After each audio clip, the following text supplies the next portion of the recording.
क्या करता कि ये तुम्हें हिंदू मुसलमान और जात पात में बांटकर अंग्रेज वाली नीति पर राज करेंगे। ये वह बीजेपी है जो हिंदू महासभा इनकी मां थी, ये इनके काम थे। पहले जनसंघ था, इसका नाम आपको तो पता है, बाद में वो बीजेपी बनी जनसंघ के बाद। एक चौधरी मुख्तार सिंह होते थे, सोनीपत के एमपी बन गए जनसंघ में जाकर। फिर भीतर जाकर बोले ये तो कसूता कसाई वाड़ा है भाई, यह जमात देश खातर था कोना ना किसान मजदूरा खातर है। उन्हें बीजेपी छोड़ दीवा जनसंघ। तो वो बोले तू मारा दीवा लेकर, उनका निशान दिए का था, जब जो फूल का है दिए का निशान, बोले दिए के निशान बदे तो एमपी बन गया। ने बोले अपना दीवा उल्टा ले लो, थारा तो दीवा था, तेल तो मारा है था ले लो उल्टा अपना। इस तरह लोग जो भी बीजेपी में गए उन्हीं को ये जानकारी होती चली गई। जो भाई गीत गा रहा था ये दुष्यंत का दादा, उसका तो अपना ही तजुर्बा था। दुष्यंत ने दाता तो बिना पूछी कि जी पार्टी में जा हुआ के है। चौधरी देवीलाल न्यू कहा करता कि यह बीजेपी कोतरी है, जिस घर पर बैठ के बोलेगी वो तो घर उजड़ेगा, और रूख पर बैठ के बोलेगी तो रूख सूखेगा। इन दैया बिना पूछी और इबनू का है, बोले गाँव तो भाजगी खुट्टा भी पड़ाएगी। खुट्टा वो अपने आप न कहो है, आपको एक है खुट्टा भी पड़ाएगी। ये केजरीवाल भीतर है। आप कमाल देखो, कोई लोकतंत्र नाम की चीज नहीं देश में। जब संयुक्त किसान मोर्चा ने कही, भगत सिंह ने याद करा क्या लोकतंत्र बचाना पड़ेगा। फोटो लाकर माला डाल दे, फोटो लाकर हाथ जोड़ दे, उससे बात नहीं बनती। जब विचार काट दो भगत सिंह में से तो भगत सिंह कुछ नहीं, विचार की वजह से भगत सिंह है। और जो इनकलाब जिंदाबाद लिख रखा और साम्राज्यवाद मुर्दाबाद, ये दो नारे लगाए जब अदालत के अंदर, तो वो जज के बोला तुम तो आप नारे लाग रहे मारा तख्ता पलटोगे तुम अंग्रेजा का, तो थारे तो सजा तो होनी। जब उनने कही हमने भी बेरा फांसी टूटांगे, मारा कोई भरम को नहीं, लेकिन उन्होंने ये कहा तुम हमें तो मार सकते हो शरीर को, विचार को नहीं मार सकते। वो विचार और ठंडा हो गया। और जब बम फेंकन गए थे पार्लियामेंट में, रात को बहस हुई भगत सिंह और उनके साथियों में, कुण जाएंगे दो जने।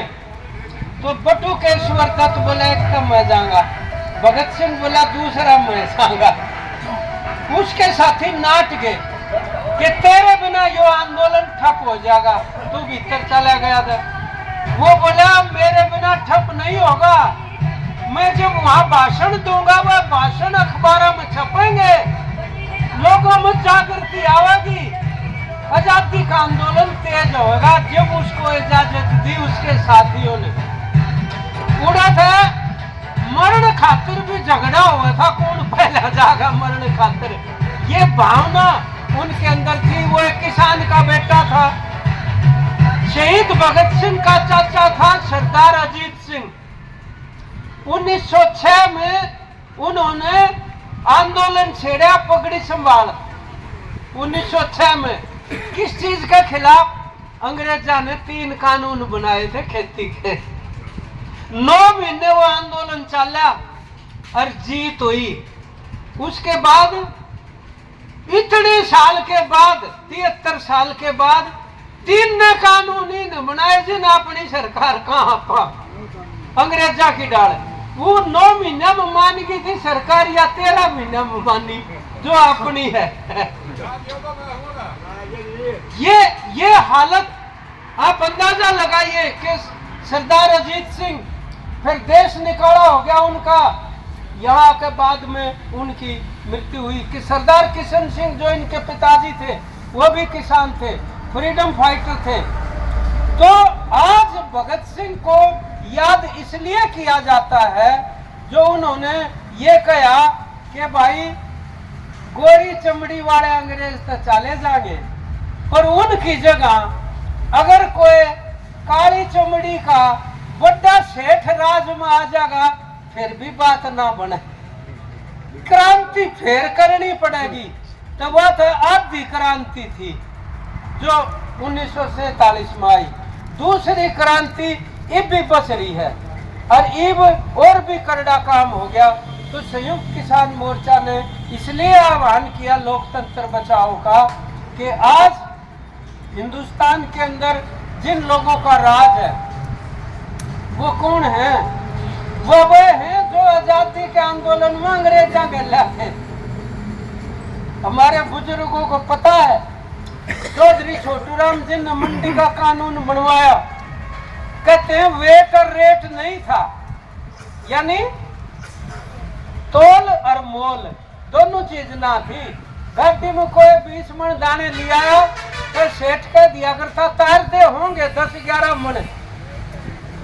बोला ये नहीं चलेगा, वेट और रेट दोनों चलेंगे, तोल और मोल दोनों चलेंगे। उस टाइम पर कुड़की का कानून खत्म किया चौधरी छोटूराम ने। कैसे खत्म किया? वो वकील थे। एक दिन एक विधवा आ गई छोटूराम के पास, बोली मन बचा ले मेरी धरती कुड़की होगी, कर्जा ले रखा है और मैं बाका ने के खुआऊंगी। छोटूराम ने कहा कानून था कुड़की करण का है, बचाऊं क्यों करे? बोले कोशिश तो कर दे। बोला कोशिश कर दूंगा। जज का आगे दरखास्त दे दी। बोला विधवा औरत है, बालक भूखे मर जाएंगे, इसकी कुड़की रखवा दे। जज ने बोला इतना तेरा न्याय का जी करा है तो कानून बदल देने। बोला ले कदे न कदे कानून भी बदलांगे। वो मंत्री बन गया, कुड़की का कानून पैदा कर बना दिया। और कमाल की बात यह है उस कानून में न्यू लिख दिया पछताई की भी कुड़की उल्टी होंगी, जो पहले हाली भी जाली थी ना धरती। और आगे कोई जो काश्तकार नहीं होगा ना वो काश्त करनिया की मोल भी नहीं ले सकता धरती। यो कानून बना दिया। इब तक ईसा कानून है कदे सरकार खोसले धरती आप रोज देखन लाग रहे। तो चौधरी छोटूराम ने हिंदू महासभा के क्या करते छोटू खां है यो, क्योंकि हिंदू सिख मुस्लिम इकट्ठे कर दिए थे उसने यूनियनिस्ट पार्टी में। छोटू खां के लागे बदनाम करने खातर है। और यह भगत सिंह क्या करता कि ये तुम्हें हिंदू मुसलमान और जात पात में बांटकर अंग्रेजा वाली नीति पर राज करेंगे। ये वह बीजेपी है जो हिंदू महासभा इनकी मां थी, ये इनके काम थे। पहले जनसंघ था, इसका नाम आपको तो पता है। बाद में वो बीजेपी बनी जनसंघ के बाद। एक चौधरी मुख्तार सिंह होते थे सोनीपत के एमपी बन गए जनसंघ में जाकर। फिर भीतर जाकर बोले तो कसूता कसाई वाड़ा है भाई, या जमात देश खातर था कोना ना किसान मजदूरा खातर है। उन्हें बीजेपी छोड़ दिया जनसंघ। तो वो बोले तू मारा दीवा लेकर, उनका निशान दिए का था, जब जो फूल का है दिए का निशान। बोले दिए के निशान बदो तो एमपी बन गया। ने बोले अपना दीवा उल्टा ले लो, थारा तो दीवा था, तेल तो मारा है था ले लो उल्टा अपना। इस तरह लोग जो भी बीजेपी में गए उन्हीं को ये जानकारी होती चली गई। जो भाई गीत गा रहा था ये दुष्यंत का दादा, उसका तो अपना ही तजुर्बा था। दुष्यंत ने दाता थे बिना बूझी कि जी पार्टी में जा हुआ के है। चौधरी देवीलाल न्यू कहा करता कि यह बीजेपी कोतरी है, जिस घर पर बैठ के बोलेगी वो तो घर उजड़ेगा और रूख पर बैठ के बोलेगी तो रूख सूखेगा। इन दैया बिना पूछी अरे बिल्लो का है बोला गाँव तो बाज की खुट्टा भी पड़ाएगी। खुट्टा वो अपने आप न कहो है, आपको एक है खुट्टा भी पड़ाएगी। ये काम आज वो करने लग रहे हैं देश के अंदर। तो कारपोरेट की जो वह लूट करे थे वो तो कम को नहीं या लूट। देखो कैसे इब सिरसम की कटाई हो रही है, मंडी में आली कुछ जगह कुछ आ जाएगी, न्यूनतम समर्थन मूल्य पर कोनी बिक्री। पिछले साल 20,000 करोड़ रुपए एकले सिरसम में हरियाणा के किसान को नुकसान हुआ एक सीजन में 20,000 करोड़। क्यों? क्योंकि तेल विदेश तो मंगावे हैं, अब विदेश का तेल यहाँ आ जाता है तो उनका तो सस्ता पड़ा है, इसलिए एमएसपी पे सिरसम ना बिका है। हर चीज का यो हाल है, सिरसम सस्ती तेल महंगा, कपास सस्ती कपड़ा महंगा, चना सस्ता दाल महंगी, गंडा सस्ता चीनी महंगी, और धान सस्ता और चावल महंगे। धान का आप हिसाब लगा लो, चावल जो है 100-150 रुपए किलो मिलता है और धान 30 रुपए किलो से ऊपर लेने को तैयार नहीं। वो चने ने दाल बनने में 2 फाड़ करते होंगे और तक मना करते हैं और वो का छिलका भी आप पर आख ले फिर भी लूट। यह कौन करा है? ये कारपोरेट करता है और राज उनका है।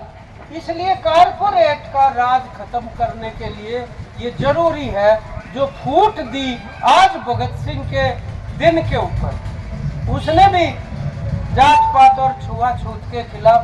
भगत सिंह ने 23 साल की उम्र में इतना होशियार बालक था भाई, कमाल का, इतना पढ़ा उसने, इतना लिखा जेड़ा में, आप पढ़ लोगे ना दंग रह जाओ। हम तो जिसे भी जागृति जानकारी मिली भगत सिंह पढ़ने से मिली, जब यूनिवर्सिटी में पढ़ा करते। और उनके साथियों को हमने 2 बार बुलाया, शिव वर्मा जो भगत सिंह के साथी थे, पंडित किशोरी लाल को फांसी इसलिए नहीं हुई, उम्र थोड़ी थी, काले पानी भेज दिया। हम अपनी यूनिवर्सिटी में हिसार बुलाते थे, रात में पूरी बात सुनते, तब उन्होंने बताया भगत सिंह का दिमाग कितना चलता था, वो कैसा हिंदुस्तान बनाना चाहता था। इसलिए साथियों आज आपने ये जो दिवस मनाया संयुक्त किसान मोर्चे के कहने से, आप तो सारे बहुत सारे साथी हो, इस इलाके में बैठे हो, लड़ाका इलाका है। ये गांव में अपन है जो दिल्ली वाली पंचायत थी वह गांव में करनी पड़ेगी और इनकी असलियत बतानी पड़ेगी उड़े कि भाई इनका बरतरफ करना है सत्ता से, तो अपन इनकी विचारधारा कितनी घातक है वो समझनी जरूरी है। ऐसा कभी नहीं हमारे हरियाणा में था, इब्बी नू में दंगे कराने की कोशिश करी। ये तो जागरूक थे, किसान आंदोलन था, इसलिए हिंदू मुसलमान के दंगे नहीं हुए, इनकी पूरी कोशिश थी। तो ये इस तरह भाई को भाई से लड़ाते, वरना मैं एक ना चौधरी श्यामचंद मंत्री होते थे 75-76 में, पढ़े लिखे थे बहुत। एक दिन मेरे को बताई उन, अब तो गुजर गए, बोले भाई पलवल का दौरा एक गांव था, बोले मैं मंत्री पद से हट गया था और वहां मैंने एक जगह गांव में का गुजरते हुए गाड़ी रुकवा ली, भाई यहाँ मैंने एक बार चाय पी थी और इस परिवार की मदद करी थी कि मैं संकट में से निकाला था, राम रमी करी उतर गए। बोले भाई आड़े एक सुलेमान का घर था, बोले हाँ जी यो वो है घर है। बोले तेरा क्या नाम है भाई? बोला मेरा नाम तो बनवारी है। बोले सुलेमान तो मुसलमान था भाई? बोले हाँ मुसलमान था जी, मेरा ही भाई था। ऐसे भाई भी और हिंदू मुस्लिम अलग अलग हो सकते थे। और इन इलाकों में तो मैं तो कई बार सुनता हूँ दमतान साहब में परिवार में सिख भी है, हिंदू भी। तो इनको ऐसे पाड़ना ये तो बहुत ही जुल्म की बात, अपराध की बात है, भाई को भाई से इस तरह लड़ाना।